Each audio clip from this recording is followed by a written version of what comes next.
Hello, friends, fiends, and fellow UBTubers, and welcome to episode 712 and the conclusion of the Daily Comic and Collectible. Today, the collectible of the day is the Hasbro Toys, Marvel Comics, Marvel Legends Series, X-Men Collection, Dazzler Action Figure. Dazzler converts sound into light and energy, preferring the rhythm of music as her primary source of sonic strength. This 6-inch scale Marvel Legends series action figure was inspired directly by Marvel's X-Men comics. Dazzler features an intricate design with hand-painted deco, down to her stage performance face paint. Allison Blair features advanced articulation for posing and displaying, and even comes with 2 accessories. Plus, this is part of the Warlock Build-A-Figure collection, and contains a Build-A-Figure piece. Collect the set to create your own Warlock action figure. Box contents include the 1/12 scale action figure of Dazzler, the Build-A-Figure piece, and 2 accessories, a colorful light effects piece, and her stage microphone. Dazzler was released in a full window display box in 2017 by Hasbro Toys. Now, the comic of the day is Marvel Team Up, Volume 1, issue number 109, with the cover date of September 1981. This is the conclusion to yesterday's nail-biting cliffhanger, with story by Tom DeFalco, art by Herb Trimpe, and cover by Herb Trimpe. This story is titled Critical Mass. The story opens with THRU feeling his bioelectric power increasing as he grips Spider-Man's throat and drains his heat. Spider-Man sinks into the rubble of the theater, the very theater where Dazzler is performing her stage act.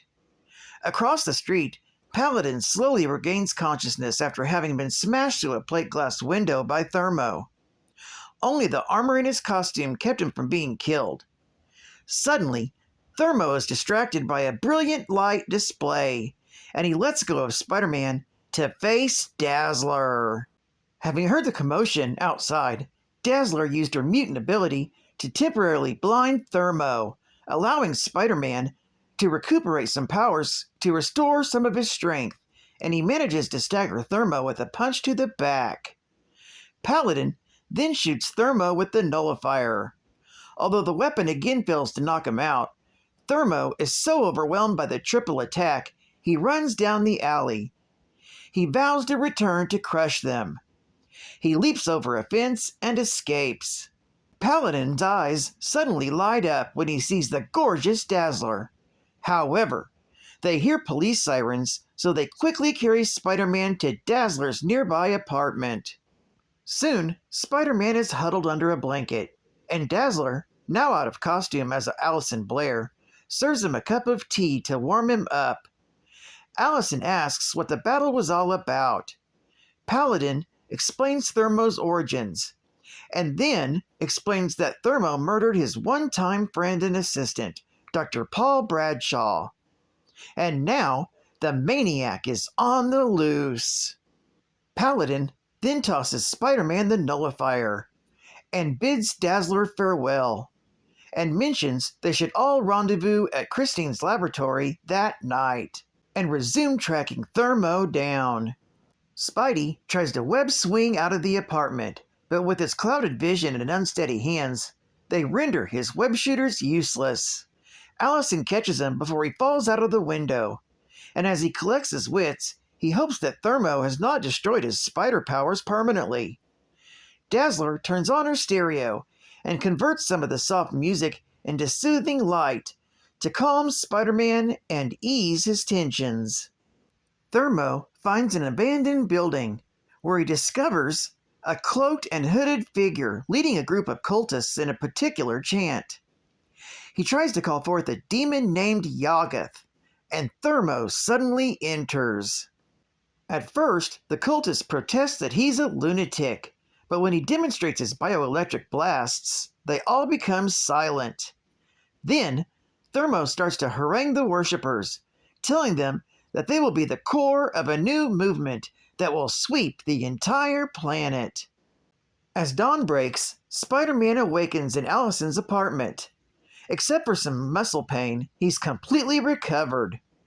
That's when suddenly, Allison shrieks, and Spider-Man, startled, leaps onto the wall. She points to something crawling on the floor, but Spider-Man sees that it's just one of his spider tracers, and begins to chuckle. She then tells him to eat his breakfast. Meanwhile, at the Bugle, J. Jonah Jameson discusses the Spider-Man Menace feature in the day's edition with the editor, Joe Robertson. Robertson says that the public generally discounts his anti-Spider-Man editorials now, and that the newspaper could come up with egg on its face. However, Jameson is firmly convinced that they have Spider-Man dead to rights as the Street Stalker. Meanwhile, Peter returns to his apartment to study the nullifier, hoping to be able to increase the device's power. Elsewhere, THRU captivates the cultists, promising to transform them into an invincible army. One of them declares him as a fraud, but THRU causes him to die in screaming pain. This convinces the others to bow down in worship. He then says he has a mission for them. That night, Christine Michaels is in her lab when the cultists break in, kidnap her, and carry the microwave chamber that created THRU into a waiting truck. At that same time, across town, Dazzler finishes her performance and heads for her dressing room.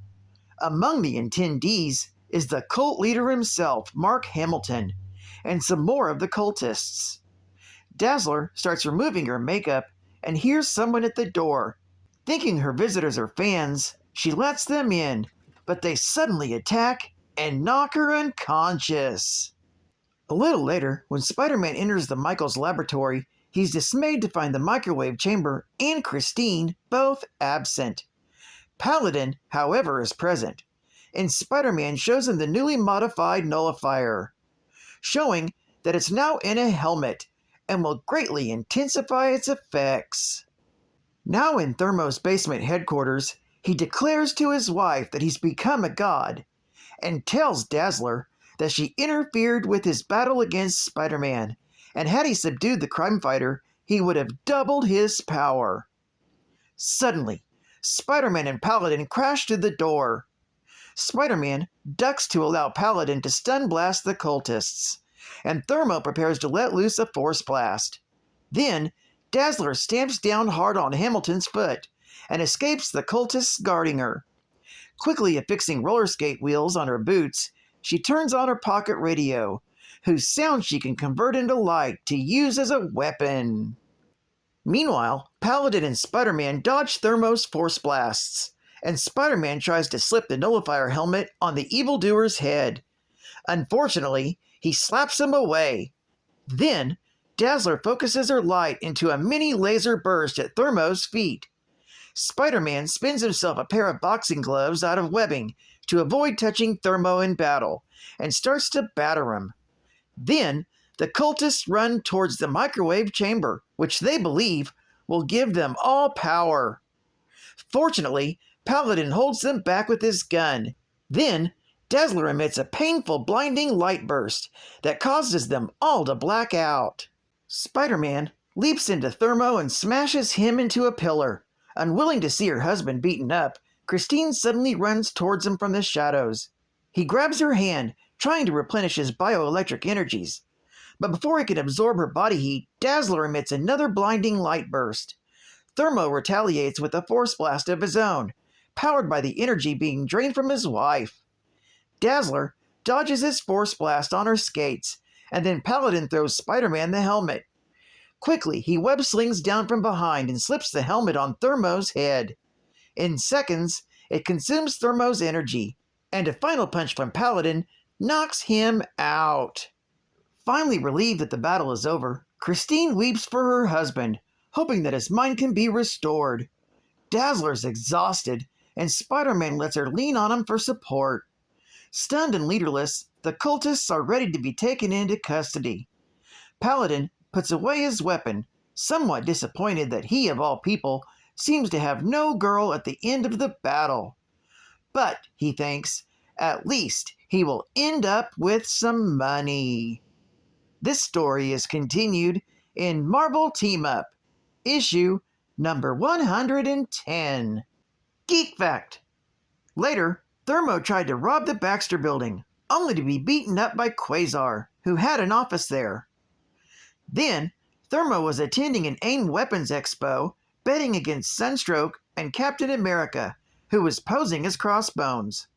When THRU and the other villains there found out that Crossbones was Captain America in disguise, he and the villains present were defeated.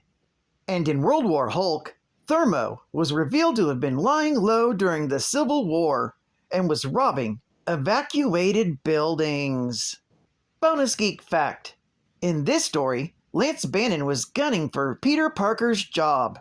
J. Jonah Jameson preferred Bannon's photos because they depicted Spider-Man in a bad light compared to Parker's. Bannon's fiancée, Amy Powell, once flirted with Parker in order to get Lance's attention. Marvel Hostess Heroes. The Fantastic Four in Wonders of Nature. This trip was a great idea. I can really relax. Out here, even superheroes feel kinda humble. Sure is peaceful. No superpowers needed on the river. Good old elbow grease makes this canoe go. Mom, Dad, look, it's a rock slide. That's a whopper. Stay back, Sue. My invisible force field will protect us. And our lunch. And my hostess fruit pies. Real fruit filling and light tender crust. Can't let a couple of rocks ruin the little guy's camping trip. Or jeopardize our hostess fruit pies. Wow, you guys were great. You saved us. But you were even smarter, Franklin. Yeah, I saved my hostess fruit pies. You get a big delight in every bite of hostess fruit pies. Take me down to the Geek Fact City where the comics are clean and the art is pretty. Oh, won't you geek fact me home? Yeah, yeah.